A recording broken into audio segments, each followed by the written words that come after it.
L'affouage est le droit de prendre du bois dans une forêt.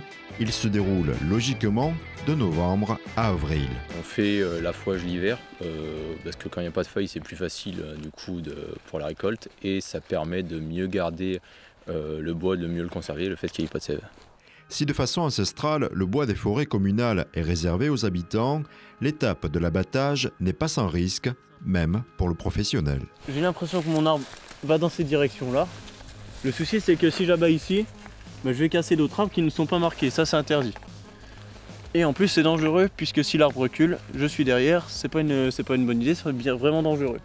On a les accidents par coupure de tronçonneuse, coupure qui arrive surtout aux membres inférieurs. Ensuite, une deuxième catégorie, c'est ce qu'on appelle les raquettes. Les raquettes, c'est des bois qui sont tendus. Et dès lors que le bûcheron met la tronçonneuse, les bois étant tellement tendus, ils se détendent et viennent frapper le bûcheron. Troisième catégorie, c'est des accidents de plein pied où le bûcheron, la fougite, va tomber au sol parce que le terrain n'est pas plat et glissant. Quatrième catégorie d'accidents, ce sont les chutes d'arbres, chutes de branches. Et en général, la cinquième catégorie, c'est les autres accidents, c'est-à-dire l'accident avec la serpe, coupure par serpe, coupure avec projection avec le merlin, coup de merlin, etc. Regarde bien en haut, regarde bien en haut. C'est quoi le dernier geste quand il tombe? Alors le dernier geste, c'est ce qui sauve une vie, parce que tout simplement, si vous avez une branche sèche qui casse, elle revient systématiquement utile. Du coup, MSA et le site de Crony délivrent des conseils de sécurité. Ils portent sur le matériel, des conseils et la tenue, comme par exemple un pantalon spécifique. Qui comporte une couche de Kevlar qui va arrêter la chaîne de tronçonneuse. Ensuite, les chaussures ou les bottes anti-coupure. Et puis ensuite, le casque forestier.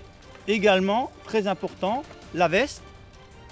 Visible, haute visibilité. Et puis pour terminer, les gants. Ne jamais aller en forêt tout seul. Deuxièmement, toujours en arrivant sur le chantier, garer la voiture prêt à partir. Et puis se munir d'un téléphone portable et surtout vérifier s'il y a un réseau ou pas.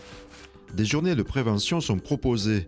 Elles se déroulent en 2 temps et abordent tous les aspects de la sécurité lors de l'affouage. Tout d'abord la matinée en salle où on aborde donc l'intérêt de porter les équipements de protection individuelle, notamment donc le casque, le pantalon, les chaussures. Ensuite tout ce qui concerne l'entretien et les équipements de sécurité qui sont sur la tronçonneuse. Également l'affûtage de la tronçonneuse. Et puis donc l'après-midi, nous allons sur le chantier pour mettre en pratique à travers des exercices donc tout ce qui concerne l'abattage et le façonnage des bois. Les gestes de secours, qu'ils soient en forêt ou dans la vie de tous les jours, une fois qu'ils sont acquis, ils peuvent éventuellement être déployés, quel que soit le terrain sur lequel on se trouve. 3 à 4 formations de ce type sont proposées chaque année. Pour s'inscrire, il suffit de contacter la MSA ou le site de Crony.